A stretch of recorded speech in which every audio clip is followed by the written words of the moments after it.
Hello, and thanks so much for joining us. I'm Carol Jenkins. The program is Black America. My guest today is the legendary photographer and visual artist, Chester Higgins, who has worked as a staff photographer with the New York Times. He did for almost 40 years.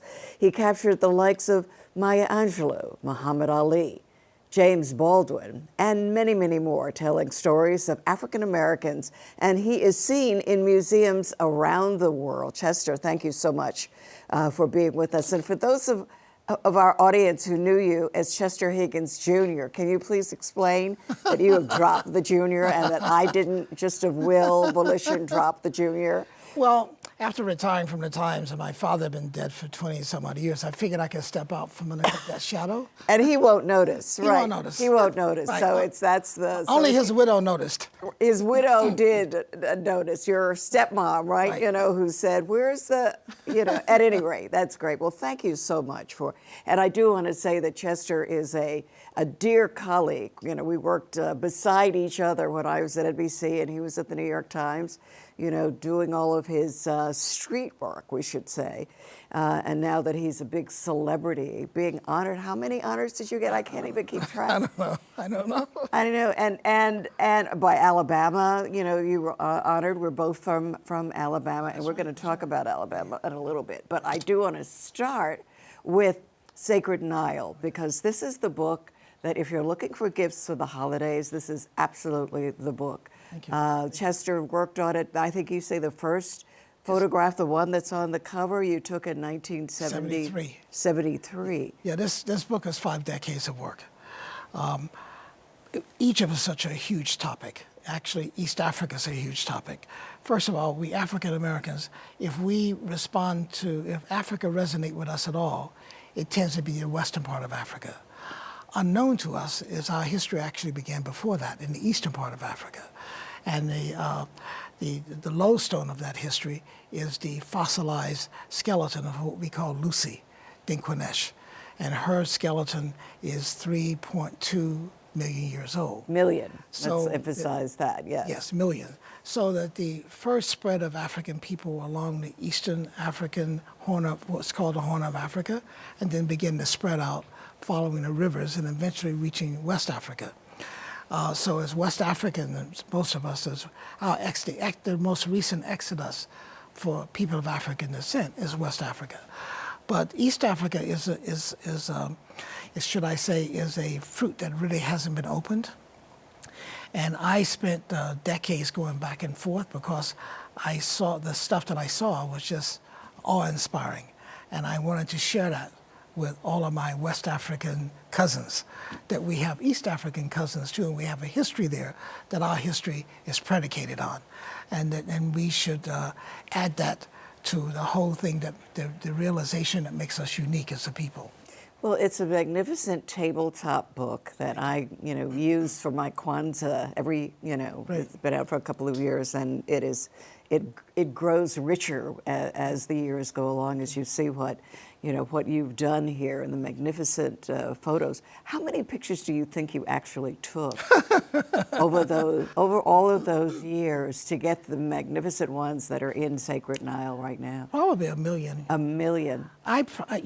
What's in this book is 1/10 of 1% of the pictures that I made to go through, because so much of these pictures I made have been research photographs that lead down different cul-de-sacs, and you never know when you're covering the material in the end which one's really going to fit that through line. But the fact is that you want to cover as much as possible so that when you do figure out how to string it together, you have the material to work with. Right. Well, it's fantastic. Now, I'm going to jump to the Metropolitan Museum. I know you're in the Museum of Modern Art and everywhere else, but now this year just opened up is a really, really big deal. And we have a photo of you standing between two of your works hanging at the Met.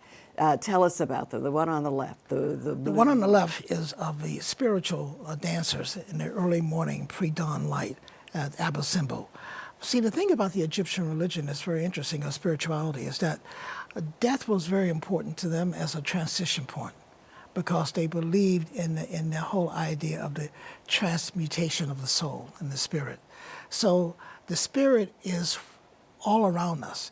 To be spiritual, all you have to do is simply be. To be religious, you got to study a book. And being spiritual, the ancient Egyptians believed in what is called the divinity of nature, that we're all connected with it, and that to breathe is to bring the spirit within us. To move is being part of the spirit. And these women were themselves paying homage to the spirit that had processed in front of that temple thousands of years ago, of people who have invested their emotions and invested their time and made that space sacred. So when and how did you take this astonishing photo? Well, the when, it was, I think, in the early 2000s. It's in each book I give, in the book I give each page the dates. But how is what's important, because first of all, pre-dawn light, there's not enough light to capture. There's enough light if I use a tripod to do a monument. But in terms of human movement, there's not enough light to capture it. So it's my use of the flash and how I deflected the flash at a slow shutter speed that capture the spirit of it. Because the spirit, it reveals itself in flickers. And here, so it's not that I'm interested in what each woman looks like. I'm interested in the flickering of the event and how they are commemorating the death of the ancestors and the presence of spirits that are still there. It is gorgeous. And the next one? This is me standing between both of the images. Now, Right. I must say to you that this is these pictures exist in two different walls. But in order to make the point that there's two of my pictures in the exhibit, I photoshopped them, had them put together. Of course, the photographer has photoshopped himself. I love it, though. It's absolutely perfect. So the picture on the right is Yes. of those standing people. Right. It's in a tomb. Egypt is full of tombs. Sure. And the only reason we know about tombs is because there's a world of tomb robbers. So some call themselves Egyptologists. So in this particular tomb, it's a tomb of the libationer. And you have these 7 or 8 figures who are witnessing this particular tomb offering to this particular man who has made a life of making offerings to other ancestors. So in memory, and it tells us on the glyphs next to each of where they're standing, the names of the people and a brief biography. But they all are students, libationers of this man who had died. Well, again, extraordinary. Now, they named the exhibit at the Metropolitan. Flight into Egypt. Flight into. That's why I thought this was your idea to begin with. Which is has a biblical ring to it. But it's, after this well-known African-American painter, Tanner. Henry Oswald Tanner. Henry Oswald Tanner. Right. We, people of African descent, have embraced the Bible as a function of resistance and liberation. That's the short version. But there's a version before that that we don't quite realize, is that Bible was also made by the colonizers and the oppressors. And the English were the only people who were brave enough with the King James Version to call it what it really was meant to be, and they call it the Slave Bible, because it was meant to be a form of pacification. Where else would a book with 52 passages of telling you to embrace slavery and to endure slavery and not rebel against it, would you have a book of holy works?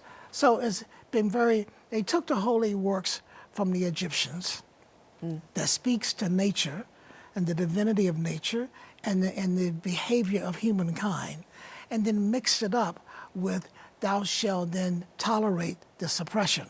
So the good thing is that African Americans cherry pick the Bible, so this is not a big issue. All right. So we're cherry picking, but this exhibit has so many. So Henry Tanner went to Egypt in the late 1800s. This is what we're talking about in terms of artists who traveled to Egypt for inspiration. And now they have it's almost 200 yes, 200 pieces. In this exhibit with so many of our artists. And even as you were saying, I mean, most of them are standard, brilliant, beautiful visual artists, but you say even Richard Pryor. When I saw his name listed, I thought, is there a visual artist named Richard Pryor? Or maybe they made a mistake, but you say it's actually He did a skit. Incredible.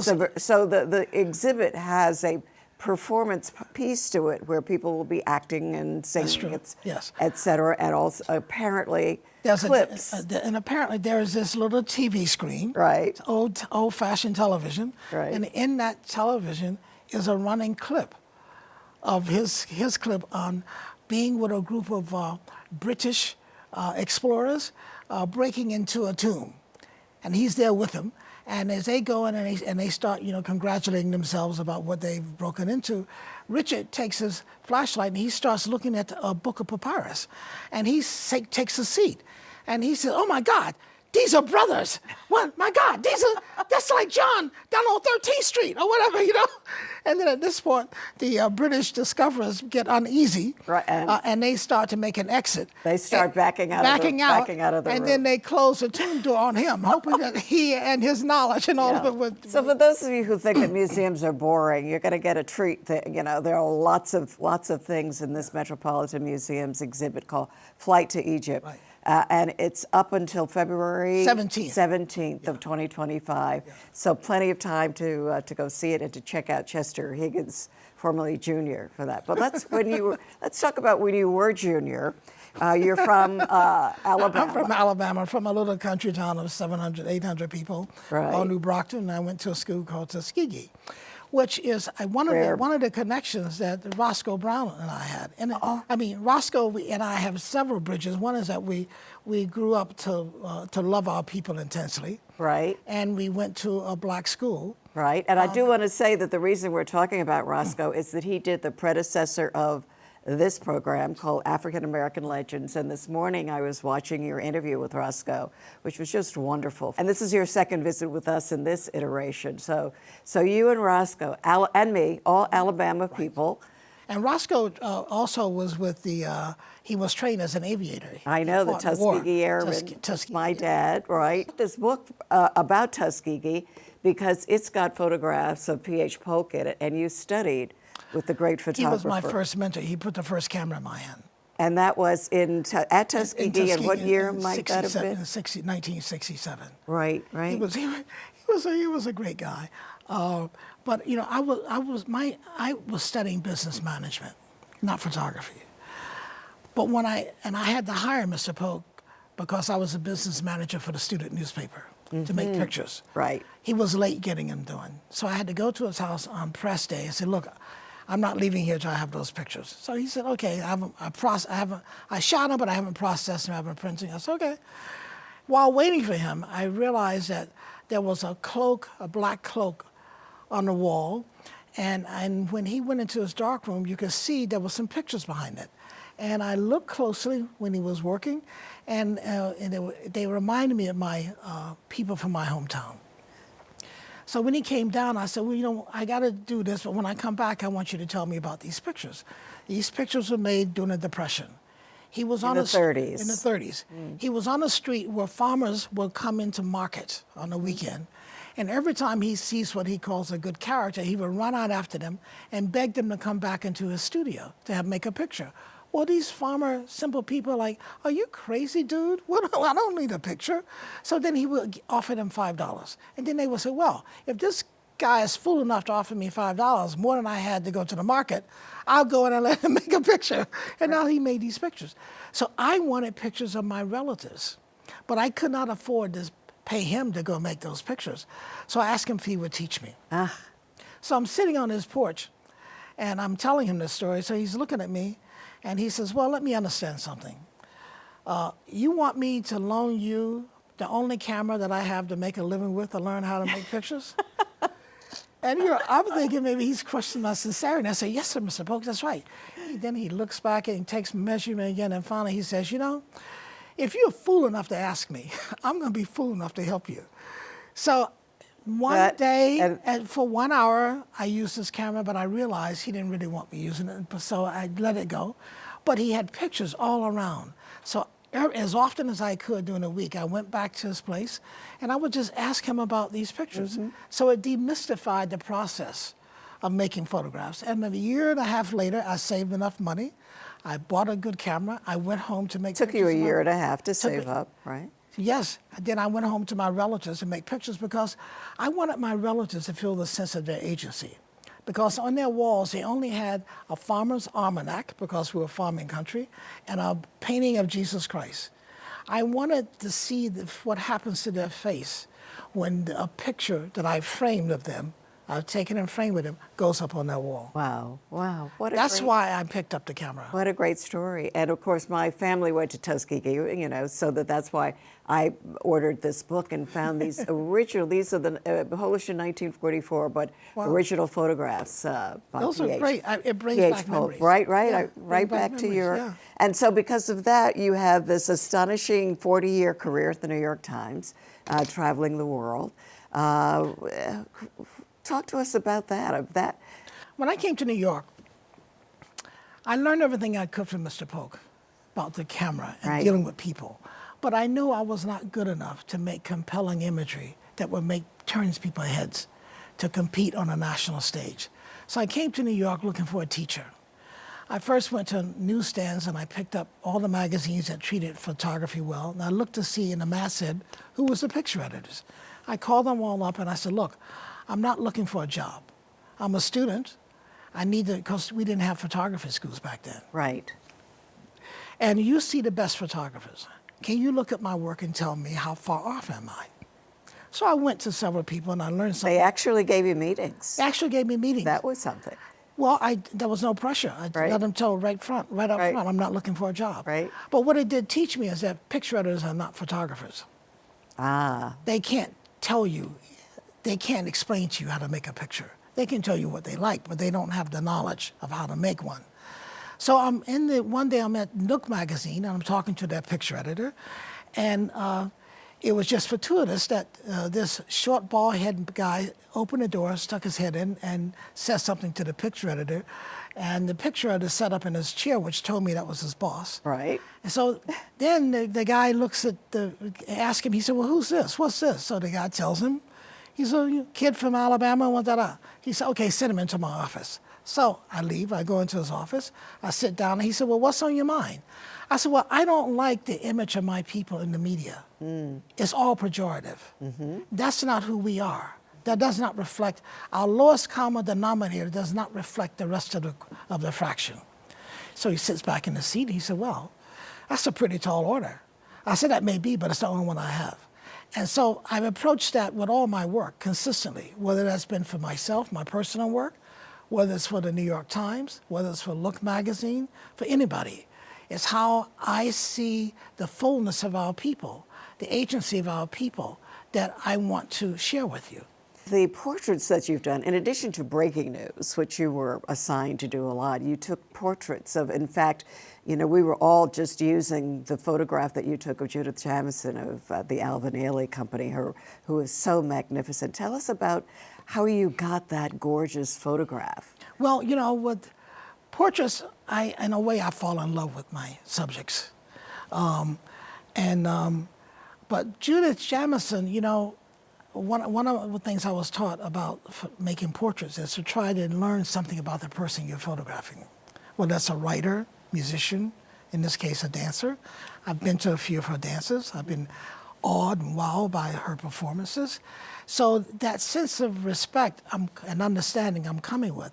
And then I try to ask her questions. Well, you know, what are you trying to do here? What's important about dance to you and with African culture, African American culture? And then in those moments when people then reach inside of themselves to tell us things that only they know, to me become windows.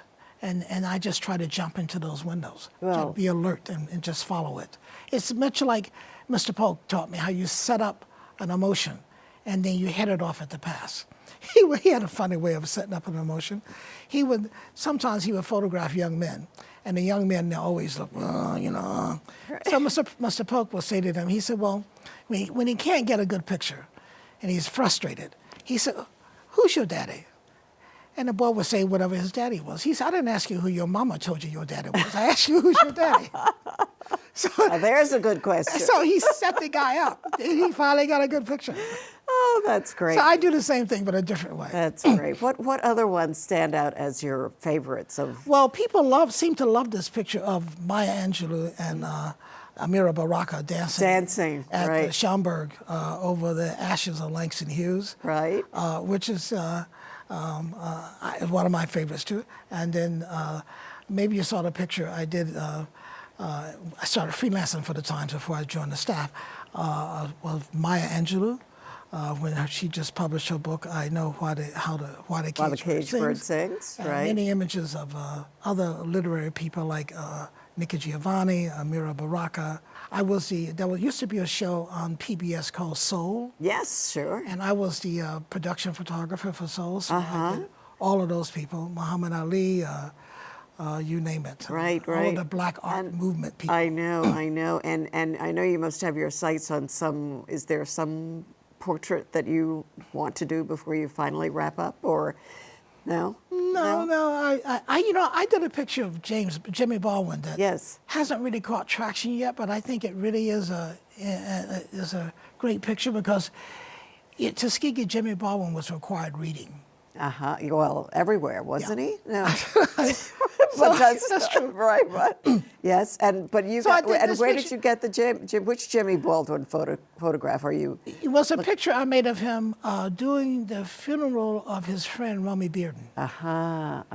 And it's a very contemplative, but what I like to think with the use of black, it just exalted him. Right. Because Romy Bearden was a mentor. And the reason I call him Jim is because after World War II, when the American GIs who wanted to study art, this government refused to pay for them to go to an American white art school. They would instead let them use that money to study in Europe. That's so amazing. I So didn't know people that. studied in Paris, they studied in London, and this is where James Baldwin and Romy Bearden had a friendship. And everybody who knew him called him Jimmy. Right. I want to thank you too, because the kids that you are teaching now, just by example, and you did my friend Bill Moore a great favor this summer by coming over. He teaches a summer class for high school students. And it was so amazing to me to see you explaining the idea of light to these kids. I mean, it was just great. Tell us what you were telling them about light, because that's what you and Roscoe Brown were talking about in his show as well. Well, first of all, every kid needs to learn how to develop their voice. Just find and discover and develop that voice, because there's a lot here to communicate. When you are being a photographer, we're always caught by the obvious. And the obvious is usually has to do with a thing or a person. But what we're not paying attention to is the thing that sort of really animates that obvious. And it's light that animates everything. I tell people light is my mistress. Light is my verb. Light is the thing that caused it to happen. So I want to find, and what caused me to do that was once I was in John Psychowski's office at Museum of Modern Art in the early 70s. And he picked up some prints he wanted to put in his collection. And he said to me, he said, well, I love what you do, but I don't see the time of day. And I said, what do you mean? He said, I don't see long shadows, I don't see short shadows, I don't see how you deal with the edge of light and shadow. And that made me really think. And I began to look more, then light developed in my mind a personality. That this edge is constantly moving and constantly saying things. And how to see that edge wraps around stuff and how it amplifies stuff. So that we're no longer looking at it two-dimensional, but three-dimensional. You're looking at it fully, but you're also looking at it, combining it with nature. So often I walk the street and I look up at buildings and I'm watching how the light is bouncing and where it bounces. To me, it's like light is a ping pong and music at the same time. And it's just getting in touch with that and responding to that. Well, I know those students loved it, as I'm sure our audience loves it right now. What are you working on another book now? What's the Yeah, well, it's about time at 78 for me to start thinking about retrospective, pulling my life work together. So I'm just beginning to think that through. And what would, I mean, how many pictures are you looking through? If you had a million for Sacred Nile, I have too many millions. But I know one thing. The title would be Light is My Mistress. Light is my mistress, right? Well, we're waiting for that. Please don't take 20 years to do that, you know, because we all need it. And I'm saying to our audience, if you need a gift for the holidays, Sacred Nile is the book to give. It's a beautiful tabletop with gorgeous photographs. And get to the Metropolitan Museum of Art between now and February 17th of 2025 to see Flight into Egypt, where you'll see two of Chester's magnificent photographs and 198 other really magnificent pieces of work. It's about African Americans who based some of their work on the pursuit of what Egypt was all about and how it plays in our history. Chester, thank you so much for being our guest today. Thank you. And thank you all so much for joining us. I'm Carol Jenkins. The program is Black America, and we will see you the next time. And now you can download the CUNY TV app in your Apple Store or in Google Play and find us there.